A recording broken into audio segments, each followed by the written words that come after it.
mañana te pido por la prédica, Señor. Sigue fluyendo en este lugar, que tu presencia, que tu unción, Señor, siga fluyendo en este lugar, Padre. Que mis palabras, que la prédica, Señor, que todo corazón, Señor, en esta mañana pueda recibir tu palabra. That every heart, Father God, this morning can receive your word. And Lord, that above all, we not only hear it and listen to it and receive it, Lord, but that we can apply it to our lives. Y Señor, que sobre todo podamos aplicar tu palabra en nuestras vidas. En el nombre de Cristo Jesús. Amén. Praise God. Podemos tomar nuestros asientos en esta mañana. Empezamos este año nuevo estudiando el libro de Romanos. We started this new year studying the book of Romans. And I shared that the book of Romans is very important to us as Christians and believers. Compartí que el libro de Romanos para nosotros como cristianos y creyentes es bien importante. Yo siento que es un libro bien importante. Todos los libros de la palabra de Dios en la Biblia son importantes, pero este libro tiene mucho, ¿no? And this book has a lot. And every book in the Bible is important, but as I shared, the book of Romans has just so much. And we started with the first couple of verses, actually, the last time that we met. Empezamos con los primeros versículos, la última vez que cubrí este tema. And we remember that the book of Romans was written. Does anybody remember when the book of Romans was written? ¿Alguien recuerda cuándo fue escrito el libro de Romanos? Anybody? Chris? Anybody? No? No?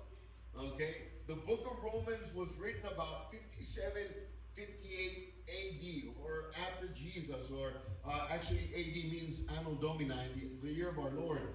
So it was actually written about 25 years after Jesus. Y fue escrito como 25 años por ahí después de Jesucristo por el apóstol Pablo. Actually, it was written by his scribe, right? A man named Tertius. Y fue escrito, de hecho, por un escriba de Pablo que se llamaba Tercio. Y Tercio era como el secretario de Pablo. And Tertius was kind of like Paul's secretary. So Paul would dictate and Tertius would write it down. Así es que Pablo dictaba, ¿no? Y Tercio lo escribía, ¿verdad? Entonces fue escrito en la ciudad de Corintios, en Grecia. It was written by Paul in the city of Corinth, in Greece, towards the end of his third missionary trip. And he was raising funds for the church at Jerusalem.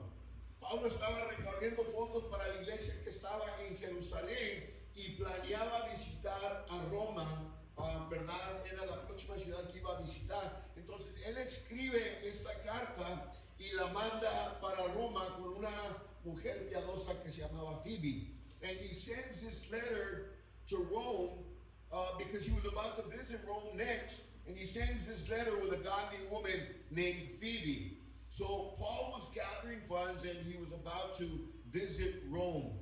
So the last time we stated that Paul starts the book of Romans by describing himself, right?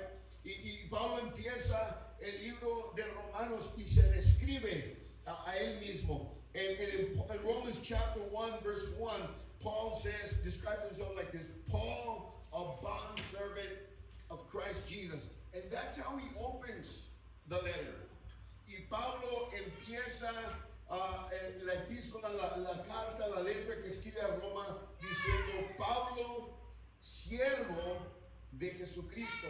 Pero discutíamos que la traducción verdadera, ¿verdad? En vez de usar la palabra siervo, debe de, ¿verdad?, ser la palabra esclavo. Entonces Pablo dice: yo soy Pablo, esclavo de Jesucristo. And to be a slave of Jesus Christ was to recognize Jesus Christ not only as Savior, but as Lord of your life. Entonces, para reconocer a Cristo como Señor, siendo un esclavo de Jesucristo, un siervo de Jesucristo, era no solamente reconocer a Cristo como Salvador, pero reconocerlo como amo. And Paul says, Paul, a bondservant, a slave of Jesus Christ. He recognized Jesus Christ as his Savior, but most importantly, reconocía a Jesucristo no solamente como su Señor, como su Salvador, pero sobre todo como su Señor. Paul goes on to say that he was called to be an apostle. Pablo sigue diciendo que fue llamado para ser apóstol. Y en Romanos 1:1 dice, Paul, a bond servant of Christ Jesus, called as an apostle. Pablo, siervo de Jesucristo, llamado ser apóstol. Paul is saying that he had been called by Jesus Christ to be an apostle, to be set apart for the gospel of God. And that's what the word apostle means. Y la palabra apóstol quiere decir apartado para el evangelio de Dios. Y Pablo estaba diciendo, estaba compartiendo el llamado que él había recibido de Jesucristo. And Paul was stating the calling that he had received from Jesus Christ to share the gospel of Jesus, para compartir el evangelio de Jesucristo. He says in Romans chapter 1, set apart for the gospel of God, apartado para el evangelio de Jesucristo, de Dios. And Paul shares how he was set apart to preach the gospel, which is where we start today. And Paul mentions the promised gospel, y seguimos ahí donde empezamos el día de hoy. Paulo menciona este evangelio, ¿no? Él había sido separado para predicar el evangelio, y que este evangelio que iba a predicar, o que él había predicado, había sido prometido por Dios. This is a promised gospel. This is something that had been promised by God. And in Romans chapter 1, look at verse 2. Well, let's read verse 1 and 2 so that we see the continuation. Paul, a bondservant of Christ Jesus, called to be an apostle, set apart for the gospel of God. Look at verse 2. Which he promised beforehand through his prophets in the holy scriptures. ¿Cómo dice en español, hermana Lupita? Si me hace un favor.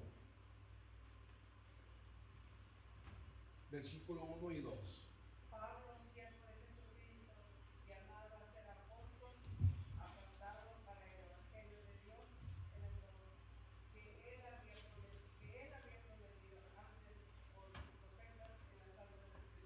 He said that he had been separated for the gospel. Dice que había sido separado para el evangelio, ¿verdad? Que Dios había prometido antemano. El evangelio que Pablo predicaba no era algo nuevo, no era algo que Dios ya había prometido antemano por medio de sus profetas y por las santas escrituras. And you know, sometimes we make the mistake of kind of making this distinction between the Old and the New Testament. Muchas veces cometemos el error de hacer esta distinción, ¿no?, entre el Antiguo Testamento y el Nuevo Testamento. When we talk about the Old Testament, hablamos del Antiguo Testamento como la ley. And we talk about the Old Testament as being the law of God, the law of the prophets. And the New Testament, we talk about the New Testament like the good news, like grace. Y hablamos acerca del Nuevo Testamento como la buena nueva, ¿no?, el evangelio. Like there was no good news in the Old Testament, and there was no good news, or there was no law in the New Testament. Como si no hubiesen buenas nuevas en el Antiguo Testamento, y como si no hubiese ley en el Nuevo Testamento. Right? And we make that mistake. But Paul is saying at the very beginning of this letter, in the front page of Romans, the gospel that I'm preaching to you is not new. Pero lo que dice Pablo en las primeras palabras del libro de Romanos es que el evangelio que yo les estoy predicando no es algo nuevo. It's not new. It's not new, something new that I came up with. No es algo nuevo que yo inventé o que les estoy compartiendo una novedad. It's not something that, I came up with or invented, or this new thing that I'm sharing with you. This gospel to which I've been separated is the same gospel that was promised beforehand. Este evangelio por el cual yo fui separado para predicar Es el mismo evangelio que fue prometido desde antemano. The promise that Paul was speaking about was repeated many times in the Old Testament. Y esta promesa de la cual hablaba Pablo se menciona muchas veces en el Antiguo Testamento. In fact, does anybody know where the first time the gospel is mentioned in the Old Testament? Can anybody tell me? ¿Alguien me puede mencionar qué es el primer lugar donde se menciona el Evangelio en el Antiguo Testamento? Anybody? Isaiah? Okay. Anybody else? You take a guess. Huh? In the Old Testament. In the Old Testament. Where's the first place that the gospel is mentioned in the Old Testament? Where? Genesis? Genesis where? Can you think of something? Or is that just a wild guess? It's a wild guess? Well, you're right. Amen? You're right. The first place that the good news is mentioned is in the third book of Genesis. In the very beginning. En el principio, ¿no? En el primer libro de la Biblia, en el libro de Génesis capítulo 3, es donde se menciona, hay mención de las buenas nuevas del Evangelio. And if you go with me, Genesis chapter 3, verse 14 and 15. Génesis capítulo 3, versículo 14 y 15.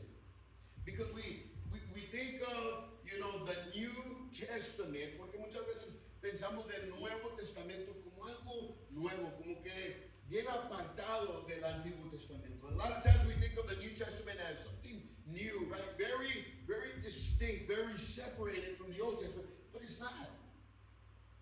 In Genesis chapter 3, this is the first mention of the good news. This is the first mention of the gospel. And if you have Genesis chapter 3, verse 14 and 15, the Lord God said to the serpent, right? So what's going on here? Does anybody remember what's going on here? Anybody? God is passing judgment, right? Dios está, ¿verdad? Rindiendo juicio, ¿no? Por el pecado, ¿no? De Adán y de Eva y también la serpiente. So, ya se surtió a la mujer, ya se surtió al hombre, he already directed himself to the woman, to the man, now he's directing himself to the serpent. And the Lord God said to the serpent, because you have done this, cursed are you more than all the cattle, and more than every beast of the field. On your belly you will go, and dust you will eat all the days of your life. Verse 15, here it is. And I will put enmity between you and the woman, and between your seed and her seed. Listen to this. He shall bruise your head, and you shall bruise him in the heel. Como dice en español. Y pondré enemistad, o sea, pleito entre tú y la mujer, y entre tu simiente y su simiente. Él te herirá, ¿dónde? En la cabeza, y tú le herirás, ¿dónde? En el calcañar. ¿Qué es el calcañar? Anybody? The heel, right? So, this is a prophecy of the coming of Jesus Christ all the way back to the Garden of Eden. Esta es una profecía, ¿no? De la venida de Jesucristo que se dio en el jardín de Edén, right? So, if you take a look at what's going on here, man had messed up royally. Entonces, si vemos lo que había pasado aquí, el hombre la había regado bien regada, ¿no? They had lost, they had disobeyed God, habían desobedecido a Dios. Entró el pecado, ¿no?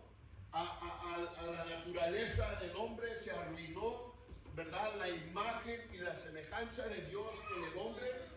The image of God and the likeness of God was ruined in man because sin had entered into man because of their disobedience, right?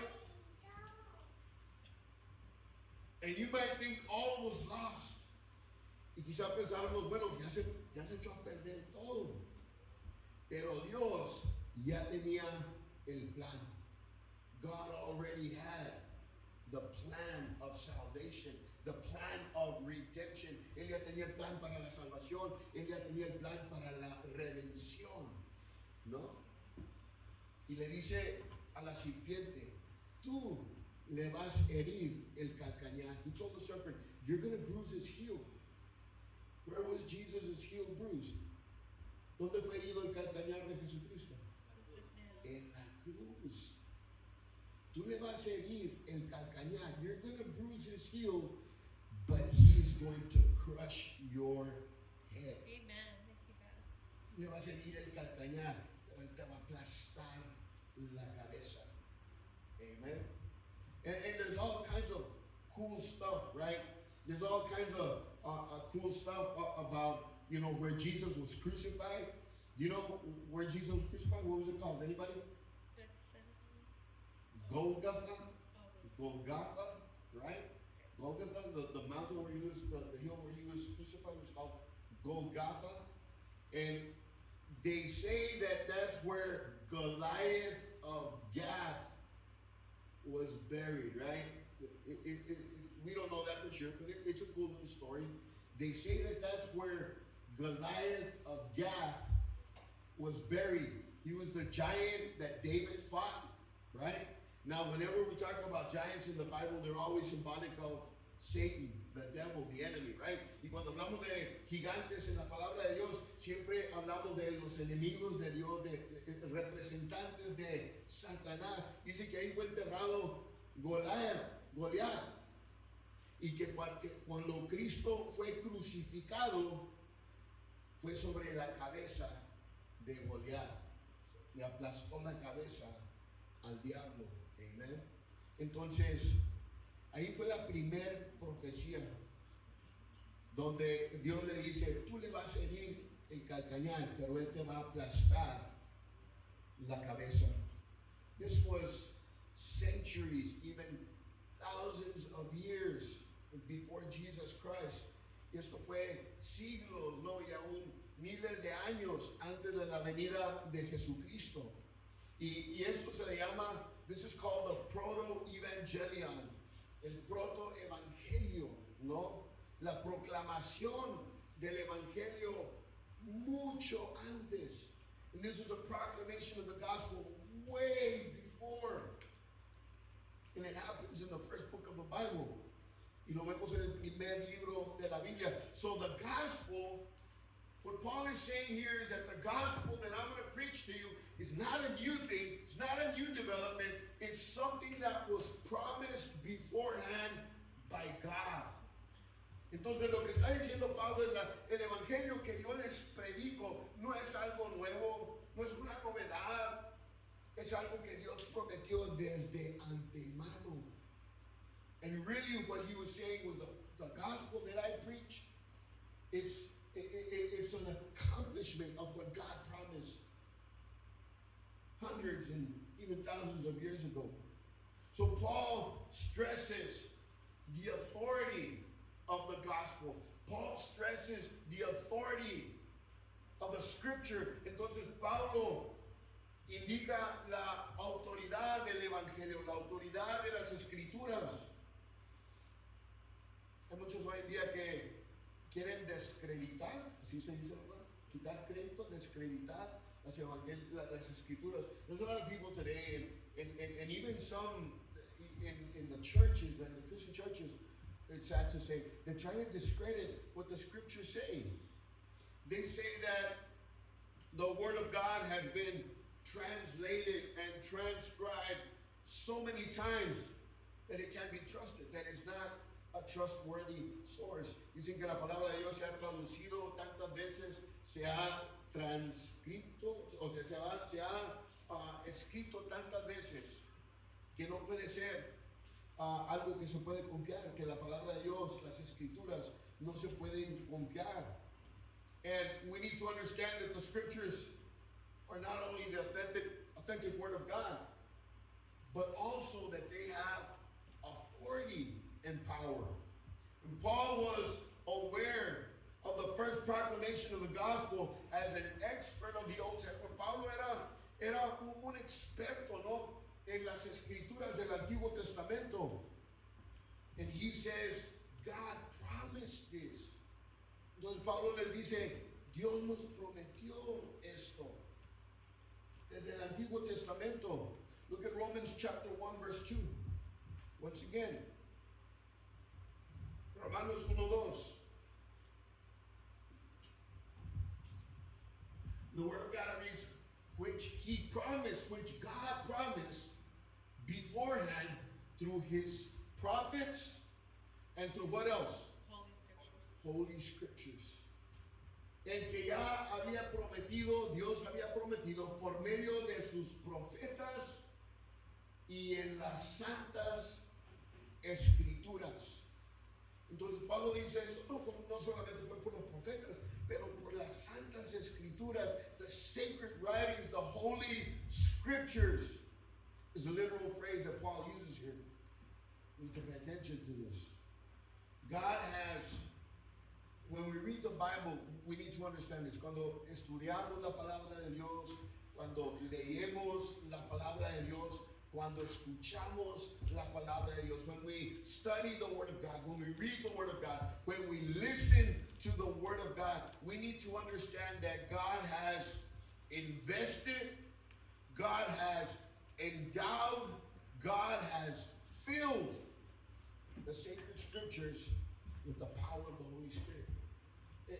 Lo que la palabra de Dios nos dice, las palabras que están escritas en este libro no son cualquier palabras, son las santas escrituras. Y Dios ha llenado en estas palabras el poder, las ha llenado con el poder del Espíritu Santo. ¿Cuántos pueden decir amén? Amen. Look at what Isaiah 55:11 says. And this is God saying this to Dios diciendo esto. So when we read the Word of God, it's not like reading, Time magazine or like reading a newspaper or the news. Cuando leemos la palabra de Dios no es como leer una, ¿verdad? Un magazine o un periódico o un libro cualquiera. Son las santas escrituras. Y estas palabras llevan con ellas el poder del Espíritu Santo. Isaiah chapter 55 verse 11. Listen to what God says about His Word. Escuchemos lo que Dios dice acerca de su palabra. Listen to this. So will my word be which goes forth out of my mouth. It will not return to me empty, without accomplishing what I desire, and without succeeding in the matter for which I sent it. Wow. Así será mi palabra que sale de mi boca. No volverá a mí vacía sin haber realizado lo que yo deseo y logrado el propósito para el cual la envié. So, ¿qué te dice este versículo acerca de la palabra de Dios? What does this verse tell you about God's Word? What does God say about His Word? His Word has power. Yes, amen. Dios dice que su palabra tiene poder. Nunca regresa vacía. You know how people say things and they're really, they're just dumb things. They don't really mean anything. They don't really have any substance. People talk dumb things all the time. Meaningless things. Y la gente habla cosas torpes muchas veces y dicen cosas que realmente no tienen sustancia, no tienen, ¿verdad?, significado. Son cosas que hablan por hablar, ¿no? ¿Nunca has conocido a una persona así que habla nomás por hablar? Ever know anybody like that that just talks to talk? Yes. Really doesn't, his words or their words really don't have meaning or substance or, it's not, y te entra por una y te sale por la otra. Right? Goes in one ear, comes out the other. But God's word is not like that. Amen. Because God's word has power. And He said that when His word goes forth out of His mouth, it will always accomplish what God sent it out for. It never returns void. La palabra de Él nunca regresa vacía. Siempre cumple lo que Dios, para lo cual Dios lo envió. Amen? So Paul is not shy about where his authority is coming from when he's preaching the gospel of Jesus Christ. Entonces cuando Pablo predica el evangelio, él está diciendo Lo que yo predico viene de Dios. Es la palabra de Dios y la palabra de Dios tiene poder. Amen. And he states that God promised it beforehand, right, through the prophets and through the holy scriptures. Dice, lo que yo les predico, lo que yo les comparto, Dios lo prometió desde antemano por medio de los profetas y por las santas escrituras. Viene de Dios. No es algo mío, no es un mensaje mío, no es algo nuevo. It's not new, it's not my message, it's not something I came out with. It comes from God. Amen. This is why the Word of God, we have to have that conviction, you know. Nosotros tenemos que tener esa misma convicción, que lo que nosotros creemos, lo que nosotros entendemos en la palabra de Dios, viene de Dios. That what we know and what we read and what we study and what we read about God's Word, that's from God. We have to have that conviction. You can't study the Word of God just as something casual or flippant, or no podemos estudiar la palabra de Dios como algo casualmente, como algo sencillo. No, es la palabra de Dios. Tenemos que tener esa convicción. Y si entendemos que es la palabra de Dios, and if we understand that this is God's Word out of His mouth, with His power and with His authority,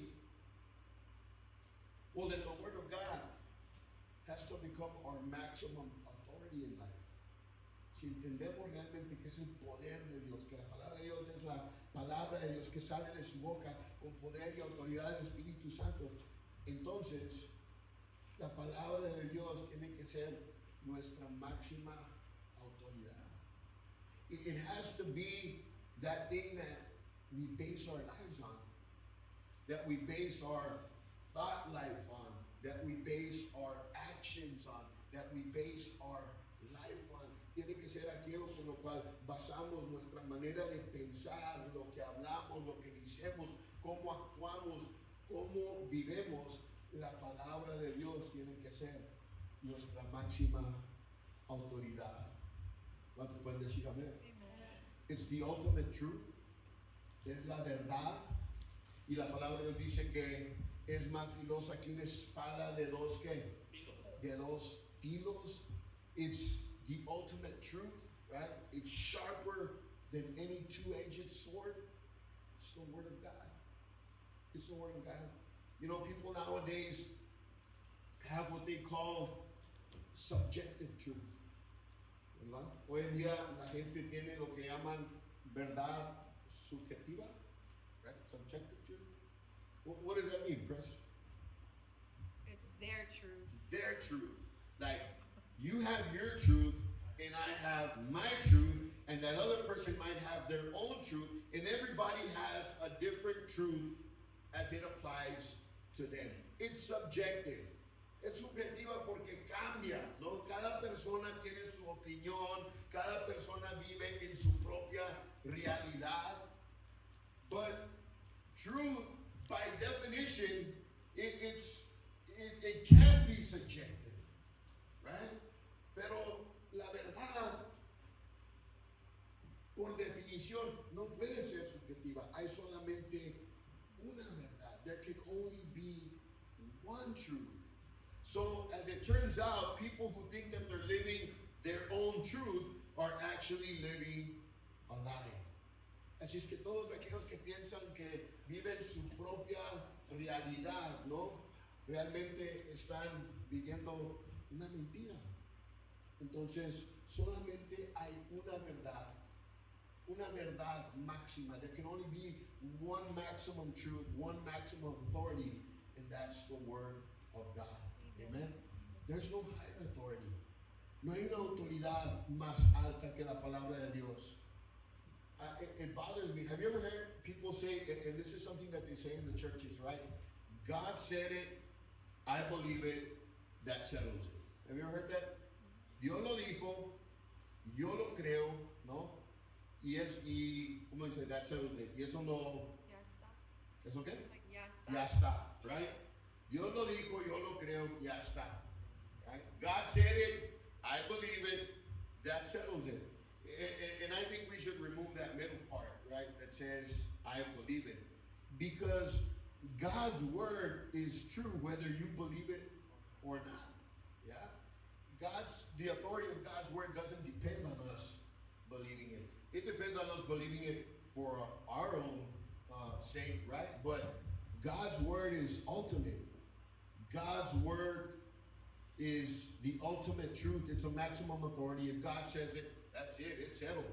Si Dios lo dice, ya está con eso, ¿no? Whether you believe it or not, there's no higher authority than the word of God. No hay una autoridad más alta que, más suprema que la palabra de Dios. In the same way that our Lord, as he walked with the disciples on the road to Emmaus, how many of you remember that story? It's one of my favorite stories. And I preach that sometimes on Easter, ¿no? Y muchas veces predico ese mensaje en la Pascua, ¿no? Cuando Cristo va, se une a dos discípulos, ¿no? Que van caminando a una aldea, ¿no? A un pueblito que se llama Emmaus, right? And it's an interesting story. You can find it in the book of Luke, y lo podemos encontrar en el libro de Lucas. Y dice que estos dos discípulos, Cristo había sido crucificado. Jesus had been crucified, and it was the third day, right? It was the third day when he was supposed to resurrect. But they were walking, and it said that there were two disciples. So apparently they knew they were followers of Christ. Aparentemente eran seguidores de Jesucristo, porque dice que eran dos discípulos. Iban caminando, iban hablando, iban diciendo, oye, chihuahuas, nos habían dicho que Cristo y que Él era el Mesías, pero ya ves, lo mataron, lo crucificaron. ¿Cómo la ves? And they were kind of walking, discussing, the things that had happened. And man, we thought Jesus was the one, and he was going to be the Messiah. And, they crucified him, and now he's dead. And, what do you think? And as they're walking along the way, the resurrected Jesus kind of like starts walking with them.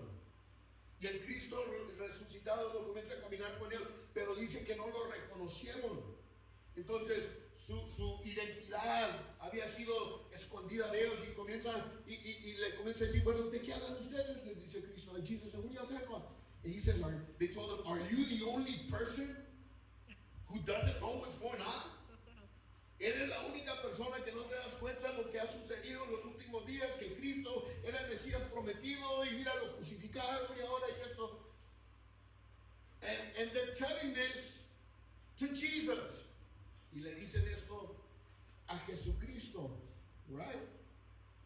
So let's go there real quick. Let me read a couple of verses there.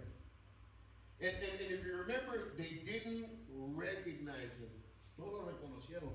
Para ellos era nomás otro forastero, otro, ¿verdad? Iba viajando por ahí, se unió con ellos y comenzó a platicar. And Luke chapter 24, verse 27 through 32. So when they tell him this, are you the only guy who doesn't know what's going on, right? Jesus begins to do something with him. He begins to expound the scriptures to him. Y Jesucristo les comienza a predicar, les comienza a compartir las escrituras. Increíble, ¿no? In verse 27. Does everybody have it? Amen. Luke chapter 24, starting in verse 27. It's incredible. Because remember, they didn't recognize him. And then he starts, then beginning with Moses and with all the prophets, he explained to them the things concerning himself in all the scriptures, right? So remember I told you that Paul, he was sharing with the Romans, what I'm preaching to you is not anything new. It was something that was promised beforehand. Ever since the Old Testament, starting in the book of Genesis, God had already told us about this, and he begins to share with them, beginning with Moses, and he shared with them all the prophets. He explained to them the things concerning himself in the scriptures. Verse 28. And they approached the village where he was going. What was the name of the village where they were going? Emmaus, right? And he acted like he was going farther. So they got there, and he says, hey, okay, guys, y'all are going to stay here. I'm going up the road, right? Look at verse 29. But they urged him, saying, What did he say to? What did they say to him? Abide with us. Stay with us. Abide with us. And that's important. Stay with us. For it's getting toward evening and the day is now nearly over. So he went in to stay with them. And when he had reclined at the table with them, he took bread and he blessed it and he broke it and began giving it to them. And their eyes were what? Open. And they recognized him. They finally recognized that it was Jesus. And he vanished from their sight. And he was there having dinner with them and he was breaking the bread. And when their eyes were open to who he was, he vanished. And they said one to another, listen to this, were not our hearts burning within us while he was speaking to us on the road, while he was explaining what? The scriptures to us. Were our hearts not burning? And when he started sharing with them, starting with Moses and all the prophets and concerning all the things that were going to happen. So I said, when he met up with him, said, hey man, are you the only guy who doesn't know about Jesus and all these things that happened? He said, let me tell you something. Let me share with you a little something. And he started with Moses and all the prophets and all the things in the Word of God, in the Scriptures, concerning the Messiah, concerning the things that were going to happen to him. And when he disappeared, they said, man, were our hearts not burning? When he was sharing the Scriptures to us, when he was explaining the Scriptures to us, and they realized that it was him. Have you ever felt like that? That your heart burning when you hear the Word of God? When you read something in the Word of God and God just opens it up to you and he reveals it to you. Haven't you ever felt like that? Like your heart is burning, like God has just released something, like revealed something to you. And that's how they felt. There's no higher authority than the Word of God because it's the ultimate truth. And when they heard the Word of God from the lips of Jesus, their hearts were burning. And you know what that brought about? When after he shared with them, remember, they were going to Emmaus, right? And he made like he was going farther. What did they say? What did they tell him? Don't go. Stay with us. Stay with us. That was the result of that. After he shared the Scriptures, he said, don't go. Stay with us. And that's what happens when we receive the Word of God. Cuando recibimos la palabra de Dios, ese es el resultado, ¿no? It says that faith comes by hearing, and hearing what? The Word. The Word. La fe viene por el oír, y el oír por la palabra de Dios. And if you remember the day you came to Christ, because I remember the day I came to Christ. I remember the day that I had been invited to a church service. And it was actually my brother Alfredo, because he got saved before I did. And I always say someone, but it's my brother. He was the one that invited me to church. And he would keep on inviting me. He would keep on inviting me. And man, I cussed him out. Le echaba madres a mi hermano. Y no, le decía, mira, si eso funcionó para ti, está bien, pero no me molestes, no me fastidies con la palabra de Dios. No me fastidies con esas cosas. And I thank God because he never gave up on me. And I told him one day, man, just para que ya no me estés fregando, le dije, voy contigo un día. Bless you. February 10th, 1991, febrero 10, 1991. Y lo que predicó el pastor no fue algo complejo. It wasn't a complex message. It wasn't a deep theological message. No fue un mensaje teológico profundo. Un mensaje simple de un hombre que había muerto por mí en la cruz del Calvario, que había pagado el precio por mis pecados hace 2000 años. Y ese día, la prédica de ese mensaje simple provocó algo en mí. Mi corazón ardía.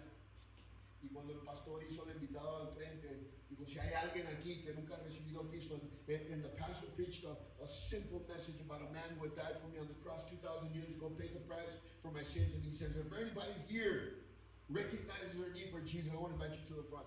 And I've always said, my mind didn't even have time to process the question if there's anybody here. My body just got up. And when I stood in front there was a person to my right, one to my left. And that morning, you know what I said? Stay with me, Jesus. Stay with me. I receive you as my Lord and my Savior. I don't want to know about you. I don't want to think that you're some faraway God. I want you to stay with me. That's what they said. And when they said those words, later on in the evening, they were having dinner. He broke the bread, and the Bible says that their eyes were open. And they said, did our hearts not burn when he explained to us the scriptures? There's power in the Word of God. Hay poder en la palabra de Dios. There's power in the Word of God. And we have to recognize that when we read or study or we receive a preaching or a teaching, you know, there's a lot of different styles of preaching and teaching, and you have some preachers that are very dynamic, they're very theatrical, they're very, they're just very dynamic preachers. And then you have preachers that are, they're more calm and chill, and and I've heard people say, well, I didn't like that preaching, because the preacher was, like this or like that, or he wasn't as, exciting as, other preachers that I've heard. And let me tell you something. Regardless of the preacher, the Word of God has power. Right? It doesn't matter if the preacher is dynamic or very expressive or has a lot of visual aids or the lighting, or it's about the Word of God. And I think, I think that, maybe 100 years ago, if Christians today would have gotten saved, if a preacher was preaching the Word of God under a tree 100 years ago, right? Because there's no lighting, because there's no production, because there's no visual aids, because there's no, sound or worship equipment, would people from today would have gotten saved 100 years ago? I like that church. Oh my God, that church is so anointed. Have you ever? Oh my God, the lighting there. Oh my God, the music, the sound system. Oh, Holy Spirit filled. It's not about that. It's about the Word of God. Yes. The Word of God is what has power. Don't worry about a church's lighting or production. Worry if that church preaches the Word of God. Preocúpate que la iglesia predique el Evangelio de Dios. Amen. Y ahí no voy a parar el día de hoy. I'm going to stop there today. I have one more Sunday on this section. Tengo un domingo más y quiero compartir sobre esta sección. Y entonces sigamos adelante. Amen. Vamos a ponernos de pie.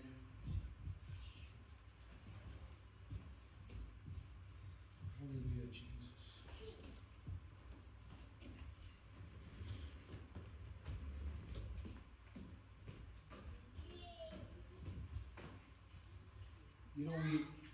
We're blessed. Estamos bendecidos, ¿verdad? Compartía que la última semana que compartí acerca de esto, que fue Martín Lutero, ¿no? Quien estudió el libro de Romanos. El libro de Romanos trajo revelación a su vida. Ahí empezó el movimiento de reformación. Ahí empezó la iglesia protestante, and it was through Martin Luther studying the book of Romans, actually chapter 1 of Romans, where he received a revelation from God about grace and about faith. It was Martin Luther who first translated the New Testament into a common language that everybody could read and that everybody could understand, that everybody could obtain a copy. Fue Martín Lutero que tradujo la Biblia, el Nuevo Testamento, a un lenguaje común que todos podían entender y leer, y que de ahí en adelante había acceso más a la palabra de Dios. Antes que eso, la gente común, como tú y yo, no teníamos una Biblia. Era nomás lo que los sacerdotes predicaban en la iglesia católica. Ellos eran los únicos que tenían una Biblia. Muchos de ellos ni sabían leer. Solo tenían la misa ya memorizada, sabían qué decir, sabían qué hacer. Pero la gente común, como usted y yo, no teníamos la Biblia. En primer lugar, porque la Biblia estaba escrita en latín. And the first reason that people didn't have the Word of God, much less understood the Word of God, was because the Bible was in Latin. The priest would say the Mass in Latin. Los sacerdotes decían la misa en latín. Hacían ciertos gestos y la gente sabía cuándo hincarse, cuándo pararse, cuándo golpearse el pecho, cuándo persinarse. But they didn't even know what they were doing. They didn't understand it because it was in Latin. Not everybody knew Latin. So Martin Luther translated the Bible into German to where the German people could understand. They could maybe obtain a copy of it and read it and understand it. So before the 15th century, the 16th century, no one had access to the Word of God. Nadie tenía acceso a la palabra de Dios. Ahora todos tenemos acceso a la palabra de Dios. Now everybody has access. And if you don't own a physical Bible, you can download as many as you want onto your iPad or your iPhone or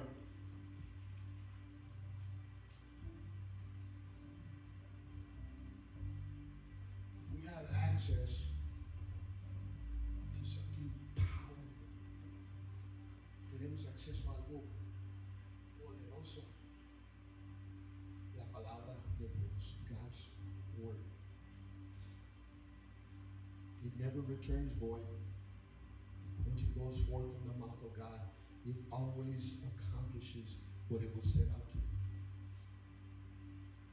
So, we have to value God's Word. Tenemos que valorizar la palabra de Dios. Tiene que ser nuestra máxima autoridad. It has to be our maximum authority.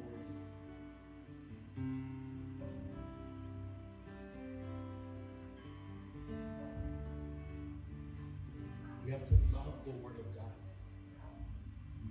And when any opportunity that we get to receive it, to listen to it, to read it, to study it, that we allow it to seep into our hearts. And like the disciples that walked with Jesus, did our hearts not burn when He explained to us the Scriptures?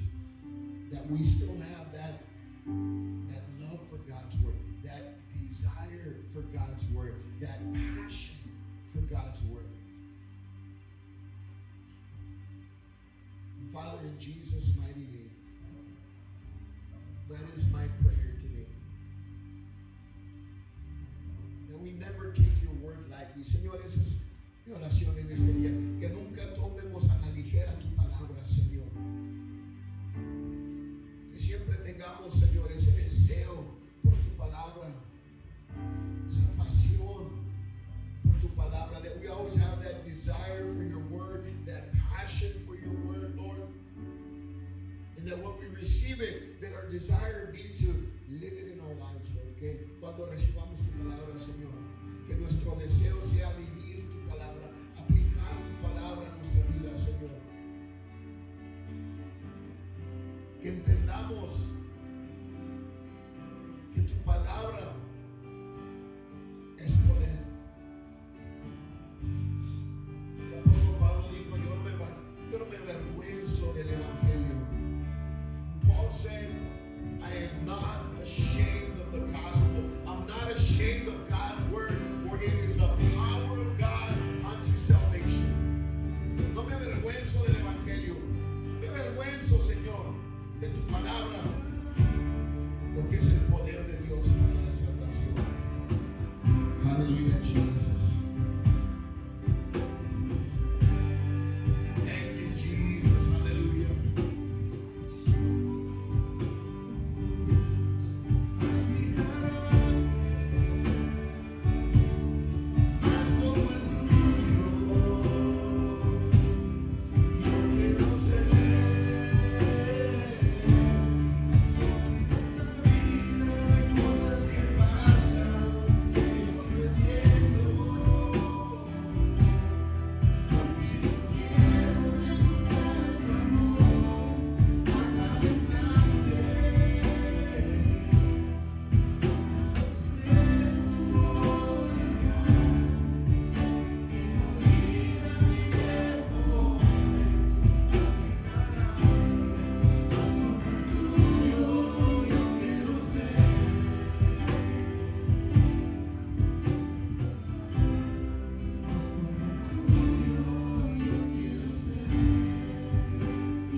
Padre, gracias por tu palabra a través de nuestras vidas. Thank you for your word upon our lives, Lord. Lord, we lift up in prayer all those who are sick today, Lord God. We lift up Silvia Farias, his brother-in-law, Abelardo Farias. We lift them up in prayer right now, Father God. But he's in the hospital. He's been sick. He's been struggling with illness. We pray your mighty hand of healing, Lord God, upon him. rogamos tu mano poderosa de sanidad sobre él, Señor. Que tú lo sanes, Señor. Que tú seas con él y su familia, Señor.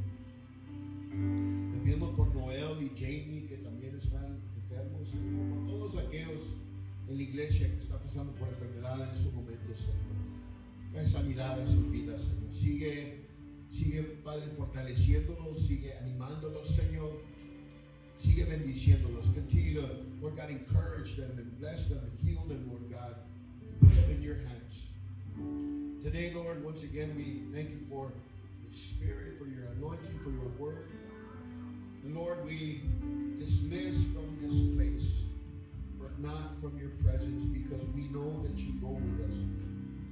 Lord, we lift up also the tithes and the offerings before you, Señor. Levantamos ante ti los diezmos, las ofrendas, Señor. Bendícelos, multiplícalos, Señor, a través de tu pueblo. Bless the tithes, bless the offerings, Father God. Multiply them upon your people, Father God. And multiply them in the church. Y multiplícalos también en la iglesia, Señor. En el nombre de Cristo Jesús, Señor. Amén. Y amén. Hermanos, Dios los bendiga. Estamos despedidos. Nos vemos el miércoles. Amen. Wednesday night, discipleship, Bible studies here at 7 o'clock in the evening. God bless you all.